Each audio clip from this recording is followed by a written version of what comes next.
ওনার বক্তব্য মূল্যবান বক্তব্য রাখার জন্য বিশেষভাবে অনুরোধ করা হয়। আসসালামু আলাইকুম ওয়া রাহমাতুল্লাহি ওয়া বারাকাতুহু। ইন্নাল হামদালিল্লাহ নাহমাদুহু ওয়া নুসাল্লি আলা রাসূলিহিল কারীম। আম্মা বা'দু ফাআউযু বিল্লাহি মিনাশ শাইতানির রাজীম। বিসমিল্লাহির রাহমানির রহিম।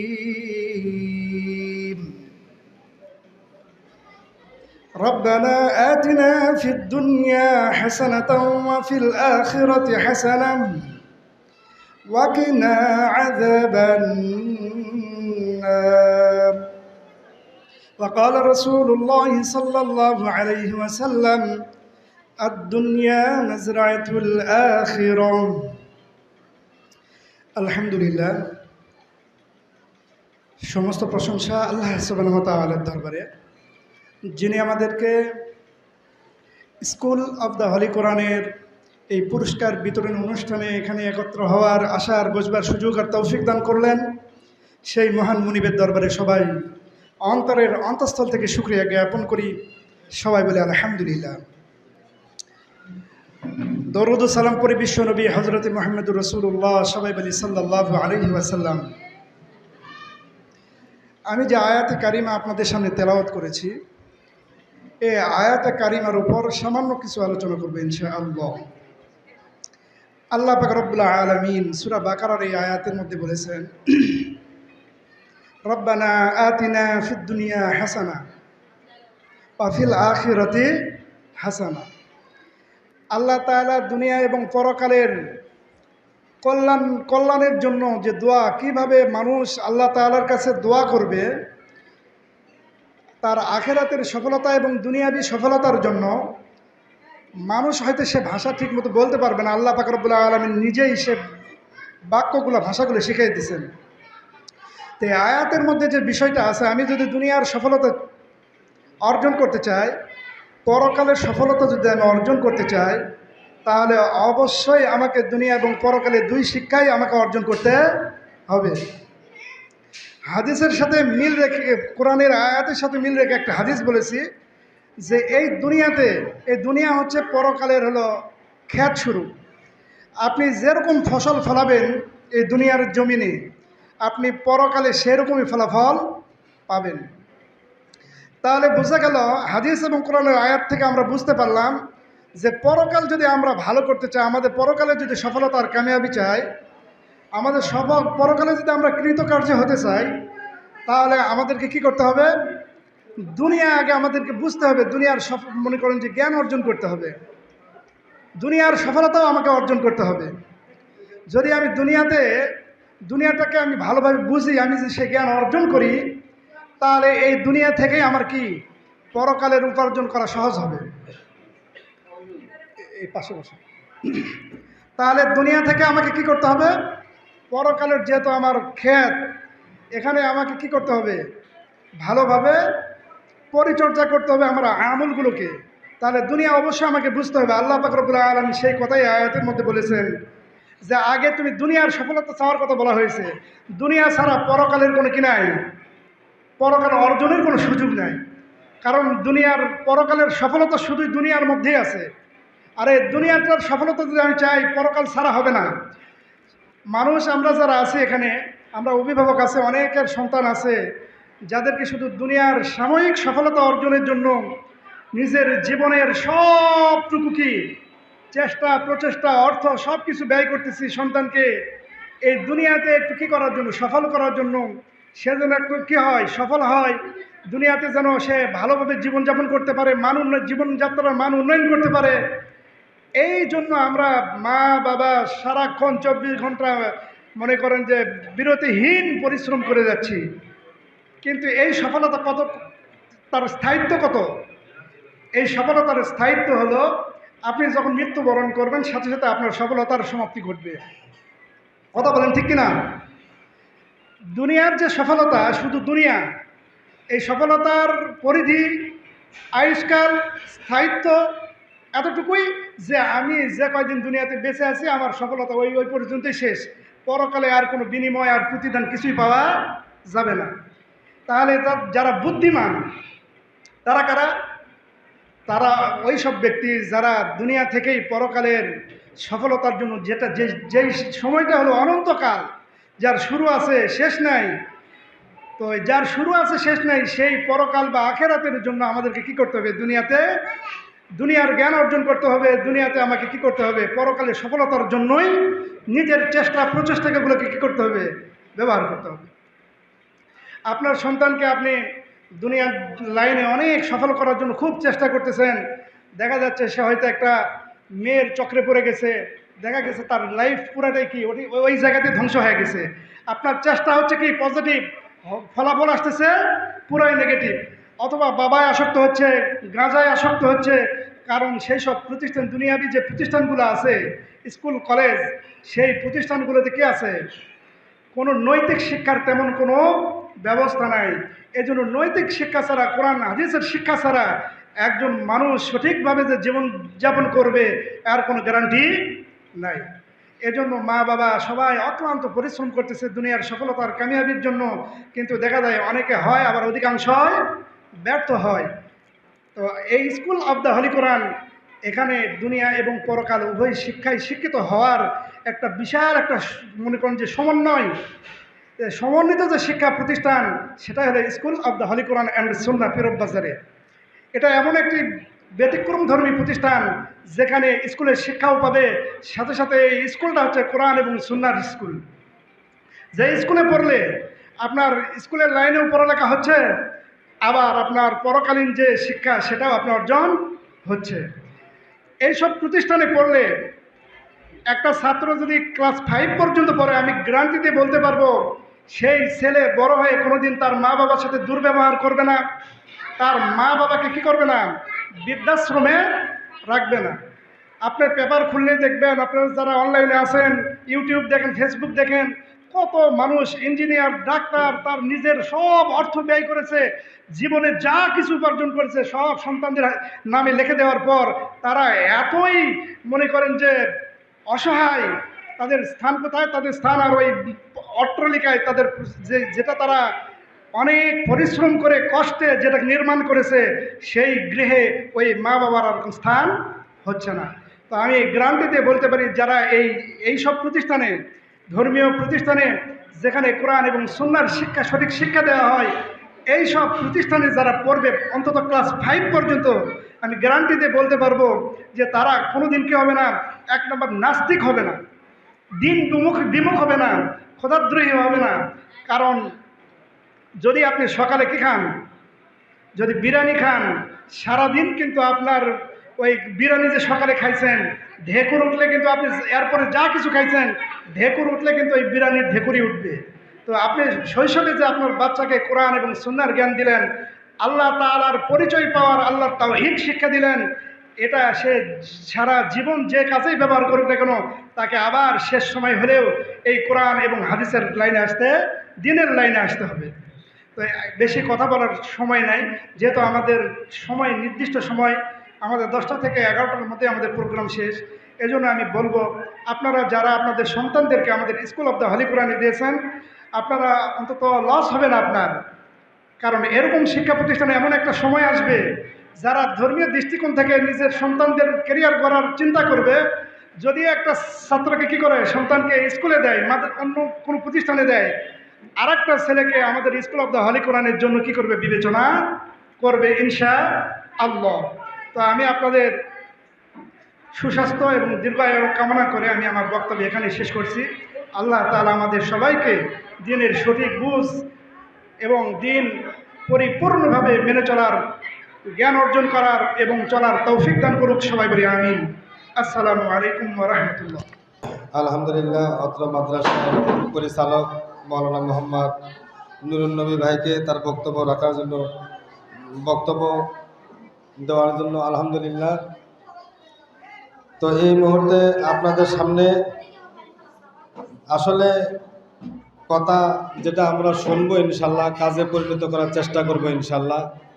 এখানে খুব মূল্যবান কথা হচ্ছে, আমরা ইনশাল্লাহ মনোযোগ সহকারে শুনবো এবং কথাগুলো মানার চেষ্টা করবো ইনশাল্লাহ।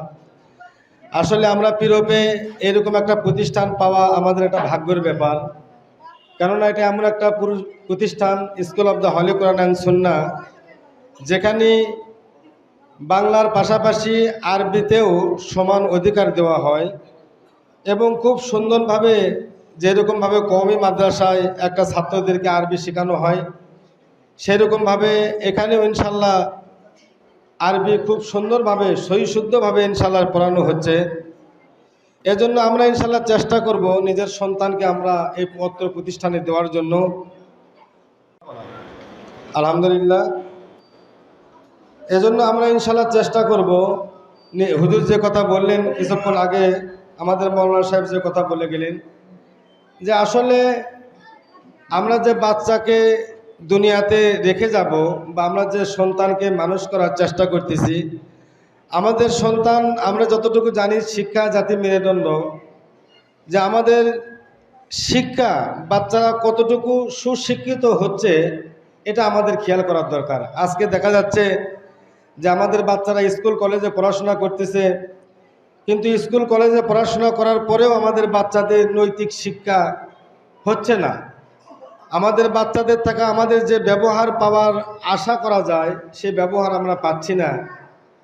এবং যে কথা হুজুর বললেন যে আজকে আমাদের যে সন্তান, বড় আফসোসের বিষয় যে আমরা পিতামাতা সন্তানকে অনেক কষ্ট করে আমরা মানুষ করতেছি, যে আমরা শেষের বয়সে শেষ পর্যায়ে যেন আমরা সন্তানের কাছ থেকে কিছু ভালো বাসা পাই বা সন্তানের কাছ থেকে কিছু ভালো আমরা খেদমত পাই। কিন্তু আফসোসের বিষয় যে আজকে আমরা এমন শিক্ষা বাচ্চাদেরকে দিচ্ছি যে বাচ্চারা এত সুশিক্ষিত হচ্ছে যে আমরা বৃদ্ধ হওয়ার পরে আমাদের বাচ্চারা আমাদেরকে বৃদ্ধাশ্রমে রেখে আসতেছে, বৃদ্ধাশ্রমে। বড় আফসোসের বিষয়। আর যদি আমার এই বাচ্চার নৈতিক শিক্ষা থাকতো, আমার এই বাচ্চার ভিতরে যদি দ্বীনি শিক্ষা থাকতো, কোরআনের শিক্ষা থাকতো, তাহলে এই বাচ্চা কখনোই আমাকে বৃদ্ধাশ্রমে রাখে আসতে পারতো না। আমার এই বাচ্চা কখনো নেশা করতে পারতো না। আমার এই বাচ্চা কখনো বাপ মায়ের ওপরে চড়া কথা বলতে পারতো না। এজন্য আমরা যে প্রতিষ্ঠান এখানে ইনশাল্লাহ বিগত এক বছর প্রায় 3-4 মাস হয়েই গেল ইনশাল্লাহ চালু করা হয়েছে। আলহামদুলিল্লাহ, এর মধ্যে অলরেডি অনেক সোলপলের গার্জিয়ান বাপ মায়েরা আমাদেরকে বলতেছে যে আলহামদুলিল্লাহ ওনারা খুশি আমাদের উপরে। তো এই জন্য আমরা ইনশাল্লাহ আরও চেষ্টা করব, যারা গার্জিয়ান আছি নিজের সন্তানকে তো আমরা দিবই ইনশাল্লাহ, বাকি আরও আমরা আশেপাশে যে সন্তানগুলো আছে এই সন্তানকে যদি আমরা এই প্রতিষ্ঠানে নিয়ে আসি, আমরাও একটা দিনের ভাগী হব। এই সন্তান যদি দিনই লেখাপড়া শিক্ষা করে, একটা আদব কায়দা শিখে, তো এই বাচ্চা যে ভালো কাজ করবে এর বদৌলতে আল্লাহ পাক আমাদের আমল নামায়ও কিছু সওয়াব দিয়ে দিবেন। এজন্য আমরা গার্জিয়ানের ইনশাআল্লাহ চেষ্টা করব। যাই হোক, এই মুহূর্তে আপনাদের সামনে অভিভাবকের পক্ষ থেকে কিছু কথা বলবেন ডক্টর মোহাম্মদ লুৎফর রহমান। আমি ওনাকে ওনার বিশেষ মূল্যবান কিছু কথা বলার জন্য অনুরোধ করতেছি।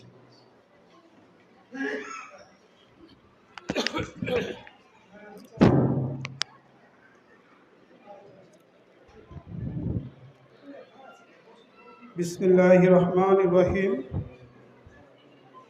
স্কুল অব দ্য হলি কোরআন একটি বহুমুখী শিক্ষা প্রতিষ্ঠান। এর পক্ষ থেকে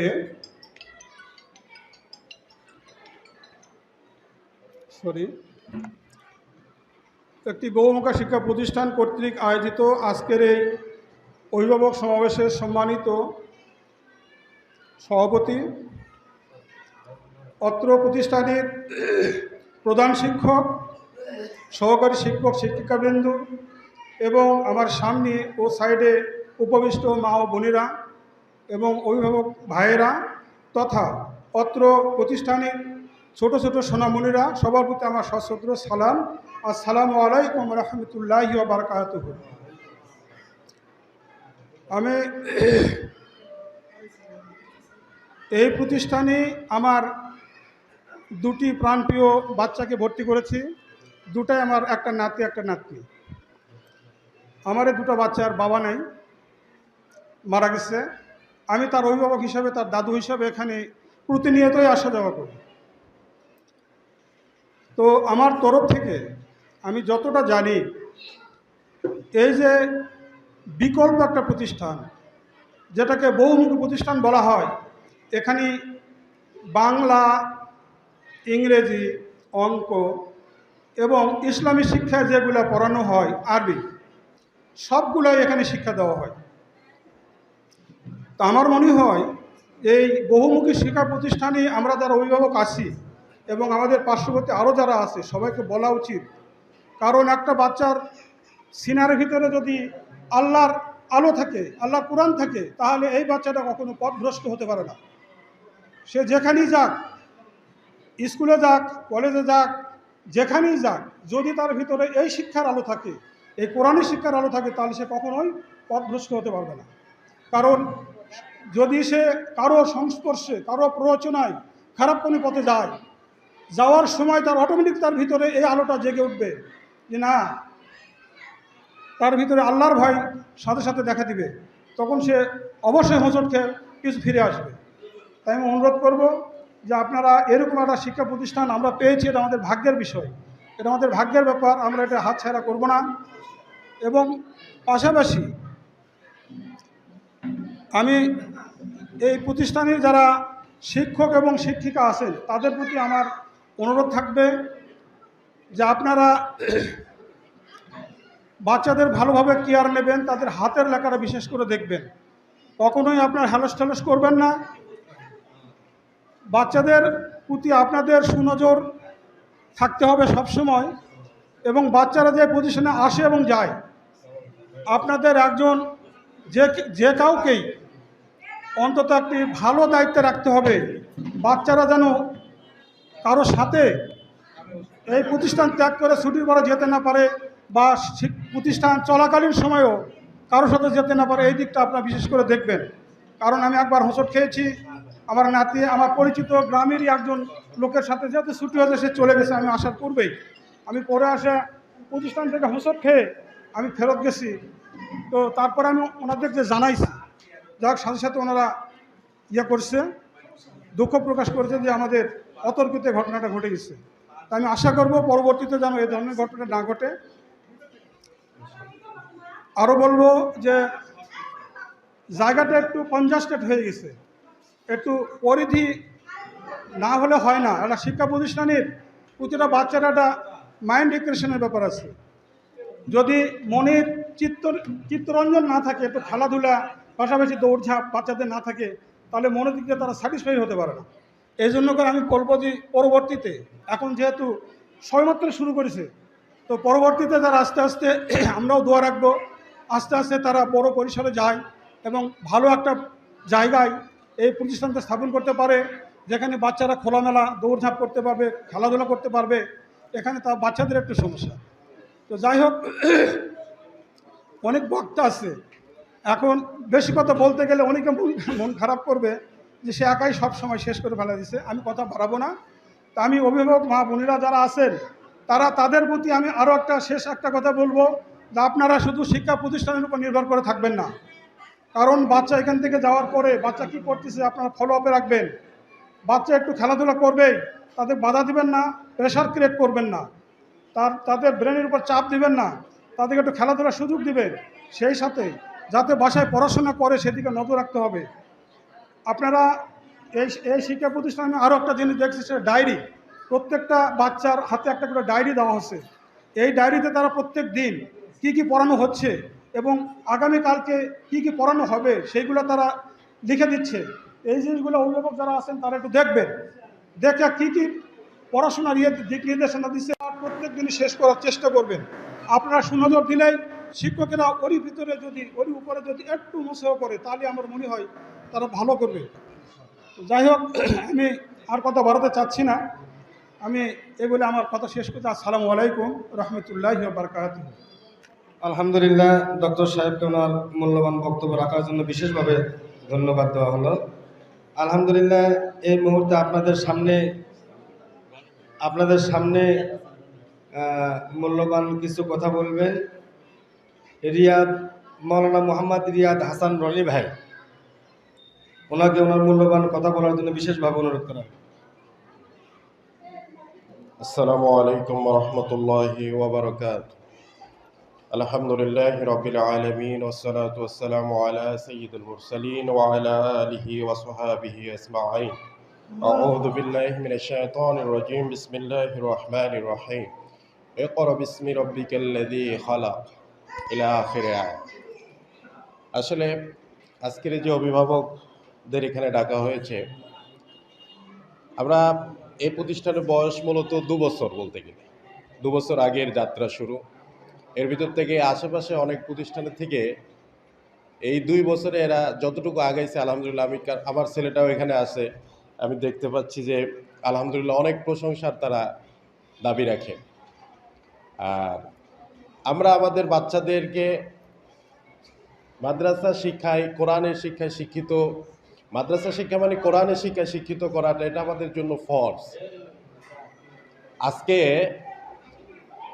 আমরা যারা আমাদের যাদের জন্য 7 বছর 10 বছর অতিক্রম হয়ে গেছে, এই যে একটু আগে সামান্য পরে যে আমাদের জোহরের ওয়াক্ত আসবে, জোহরের নামাজ আমাদের জন্য করে যেমন ফরজ, আমার বাচ্চাকে, আমার সন্তানকে পিতামাতা হিসাবে আমার দায়িত্ব হলো তাকে কোরআনের জ্ঞানটা দেওয়া, এটা তার জন্য ফরজ। আপনার সন্তানকে আপনি সব শিখালেন।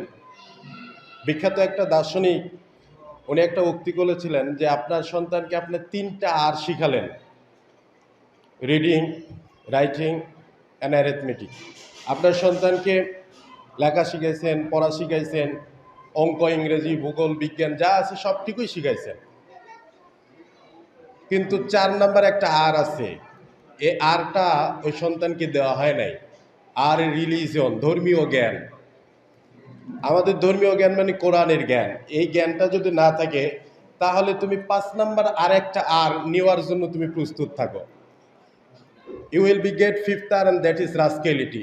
তোমার সন্তান ইংরেজি, অঙ্ক, বিজ্ঞান, ভূগোল শিখে যতটা না বড় শিক্ষিত হবে, যদি 4 নাম্বার আর রিলিজিয়ন, ধর্মীয় জ্ঞানটা না থাকে, তোমার সন্তানটা তত বড়ই বদমাশ হবে। এই কথাটা কিন্তু সত্য। আমার সন্তানকে আমি জেনারেল শিক্ষায় শিক্ষিত করলাম, কিন্তু মাগার তার কাছে যদি কোরআন হাদিসের ন্যূনতম জ্ঞানটুকু না থাকে, সে কিন্তু পরিপূর্ণ মানুষ হবে না। এই জন্য একজন মানুষকে তার উচ্চ তবকায় পৌঁছানোর জন্য, তার মানুষ হওয়ার জন্য তার ধর্মীয় জ্ঞান, কোরআনিক জ্ঞানটা অত্যন্ত জরুরি।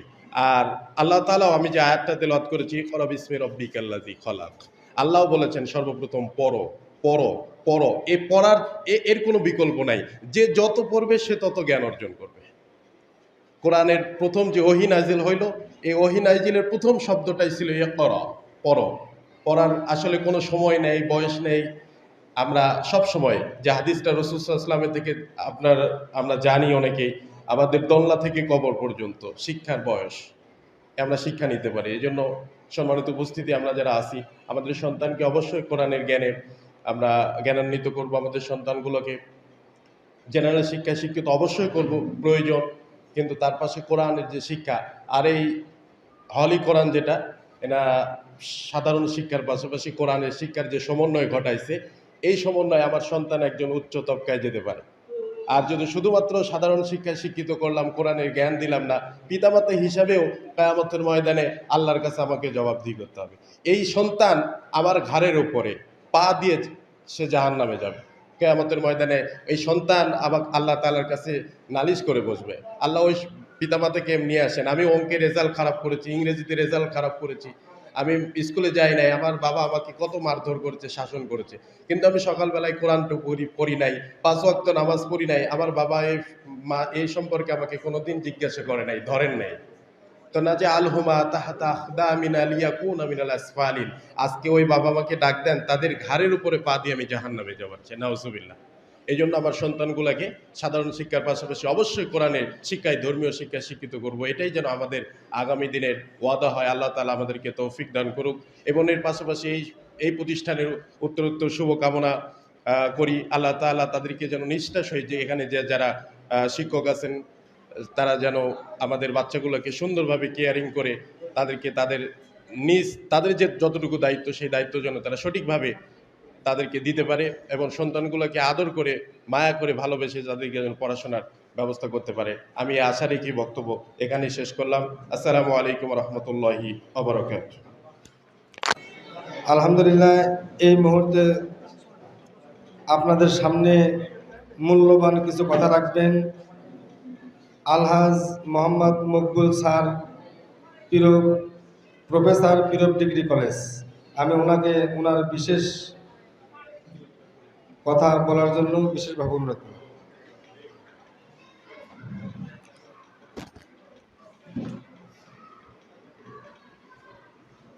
আসসালামু আলাইকুম ওয়া রাহমাতুল্লাহি ওয়া বারাকাতুহু। অধ্যক্ষের এই আলোচনা সভার সম্মানিত সভাপতি, উপস্থিত আছেন অত্র প্রতিষ্ঠানের শিক্ষক মণ্ডলী, উপস্থিত আছেন আমার সামনে উপবিষ্ট অভিভাবক মণ্ডলী, সকলকে আমি আবারও মোবারকবাদ জানাচ্ছি। আজকের যে অনুষ্ঠান করা হয়েছে মত বিনিময় অনুষ্ঠান, মত বিনিময় অনুষ্ঠানে যে কথাগুলো উঠে আসবে, অভিভাবক বলবে, শিক্ষক বলবে, কার কোথায় ঘাটতি আছে, কার কতদূর সফলতা আছে, সেই কথাগুলো এখানে আলোচনা হবে।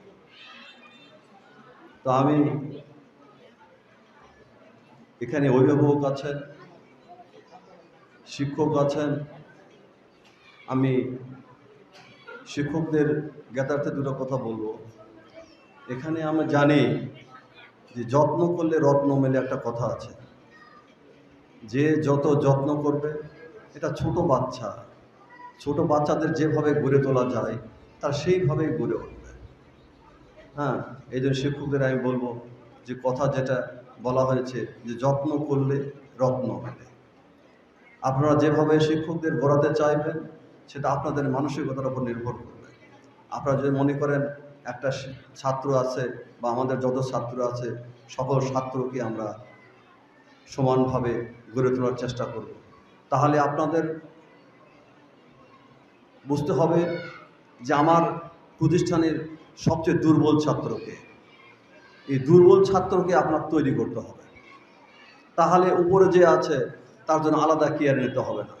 আপনার চিন্তা ভাবনা করতে হবে যে আমার প্রতিষ্ঠানে কেউ যেন ঝরে না যায়। এইভাবে যদি দুর্বলদের প্রতি যত্ন নেওয়া হয়, এই দুর্বলরা একসময় সবল হয়ে যাবে। আর একটা কথা আমি বলবো যে এখন এই শিক্ষা প্রতিষ্ঠানগুলোতে এমন অবস্থা দাঁড়াইছে যে বাচ্চারা বই খাতা ভর সইতে পারে না। এটা অতীব দুঃখের বিষয়। আমরা বিভিন্ন প্রতিষ্ঠানে জরিপ করে দেখেছি যে ছাত্ররা বইয়ের বোঝা বইতে বইতে পিঠে, ওরা বৃদ্ধ মানুষের মতো, আমরা গ্রাম্য ভাষায় বলি যে কি হয়ে গেছে, কুঁকড়িয়ে গেছে, এই কুজে লেগে গেছে এই বাচ্চাদের ভেতর থেকে। এই প্রতিষ্ঠানগুলোতে, বিশেষ করে কেজি জাতীয় যে প্রতিষ্ঠানগুলোতে, এই প্রতিষ্ঠানগুলোতে আমি এটা দোষ দেবো না, হয়তো তারা ভালো করার চেষ্টা করতেছে, কিন্তু গবেষণা এটা বলে না। গবেষণা বলে এটা ভালো নয়। কারণ আমার বাচ্চা কোমলমতি বাচ্চা, এই বাচ্চা এক বয়সে খেলবে, পড়বে, হাসবে, সে আনন্দ ফুর্তি করবে, এর মধ্যেই সে পড়ালেখা করবে। কিন্তু একটা ছোট বাচ্চাকেই যদি অতিরিক্ত বইয়ের বোঝা তুলে দেওয়া হয়,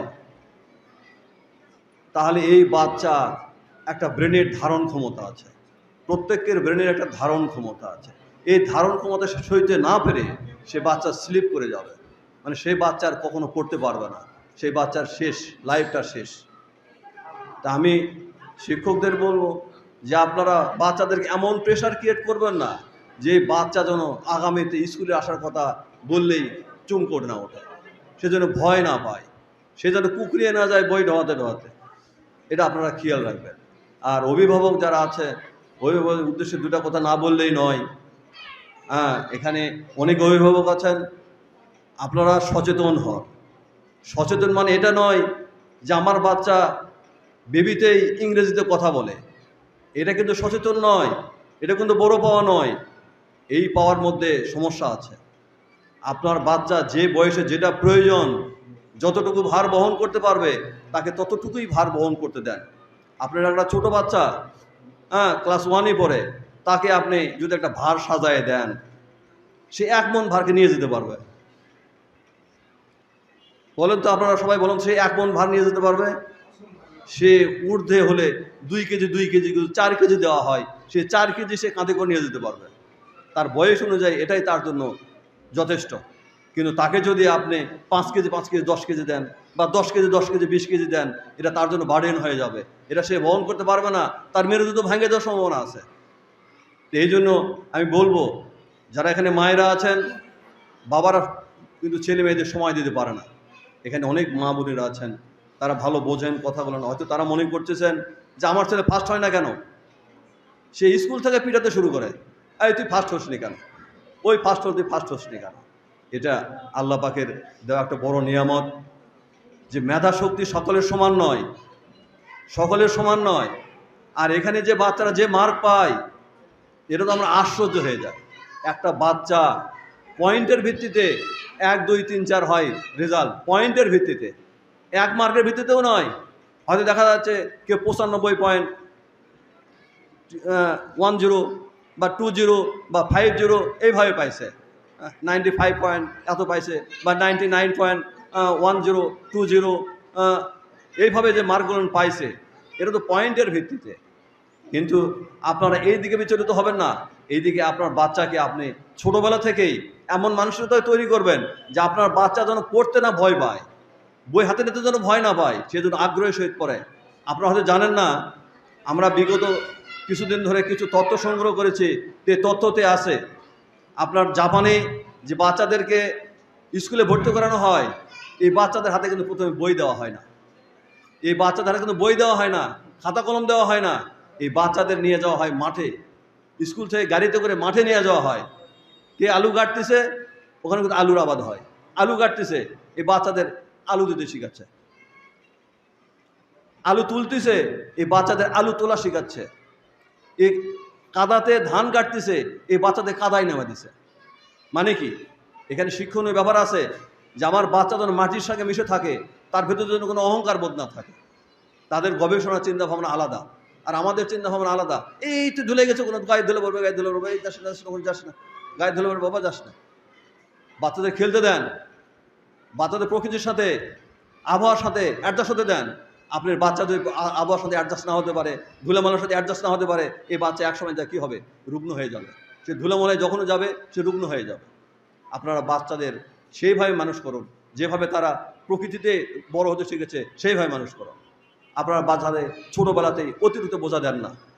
আমি আমার বাসায় কিছু ভাড়াটিয়াও ছিল, আমি দেখেছি বাচ্চারা স্কুল থেকে আসলে পড়া না পারলে, একটু না পারলে সে বেধড়ক পিটাতো, এত পিটাতো, দুই বাচ্চা বাবা মার সঙ্গে পড়তে ভয় পায়। ওর যা জানা সেটাও সে ভুলে যায়, সে ভয়ে থরথর করে কাঁপে, সে পড়াইবে। আমি একসময় বাধ্য হয়ে বলছিলাম যে বাবা, বাচ্চারা এই ধরনের মারধর করলে আমি তোমাদের ভাড়া দেবো না, তোমার বাসাটা আমার ছেড়ে দাও বাবা, অন্য জায়গায় যাও। আমার কষ্ট লাগে, কারণ আমি একজন শিক্ষিত মানুষ, আমার বিবেক জাগ্রত, আমি তো আমার ছেলে মেয়েদের লেখাপড়া করাইছি। আমি বলবো না, নাম বলবো না।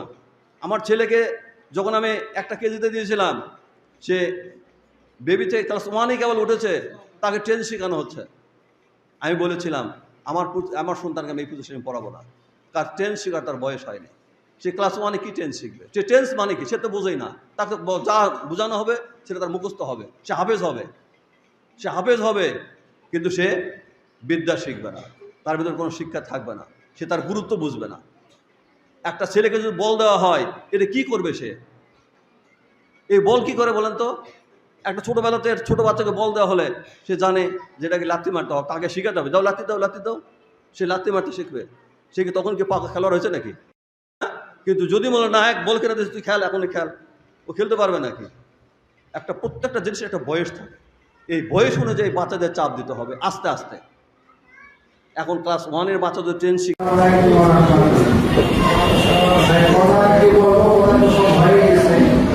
আমরা যে স্কুল হলে করাম, ছাত্র ছাত্রী আমরা বলা হয়, এখন আর বলা পাঠানো লাগতেছে না। এখন আমাদের আশেপাশে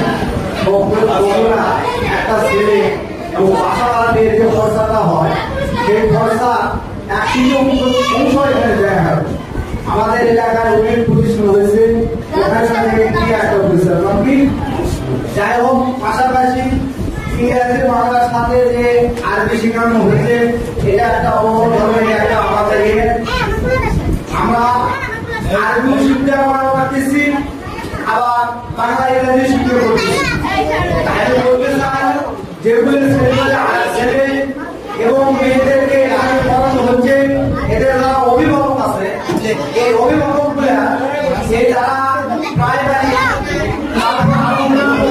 স্কুলে পড়ায় তারা যেন এই কথাগুলো বলে যে ওখানে ইংরেজি শিক্ষানো হয় পাশাপাশি আরবিও শিক্ষানো হয় একটা ছেলে এখান থেকে আলিমও হতে পারবে ডাক্তার ইঞ্জিনিয়ার হতে পারবে এই আমি মুরব্বীদেরকে অভিভাবকদের বলি তারা যেন পার্শ্ববর্তী যেগুলো আমাদের ভাইগুলিরা আছে বাপ মায়েরা আছে চাচা চাচি আছে তাদেরকে বোঝানো হয় যে আমরা এইরকম ভুল না করি আমরা ইংরেজি শিক্ষা করি এবং বাংলা শিক্ষা করি পাশাপাশি আরবি শিক্ষা করি আমরা যেখানে সেখানে সন্তানদেরকে দিতে পারবো আলিম বানাতে পারবো হাফেজ বানাতে পারবো আবার ইংরেজির মাস্টারও বানাতে পারবো ডাক্তারও বানাতে পারবো ইঞ্জিনিয়ার বানাতে পারবো ভাই আমরা ভুল না করি এই বলে আমার কথা বলা শেষ করতেছি আসসালামু আলাইকুম ওয়া রাহমাতুল্লাহ।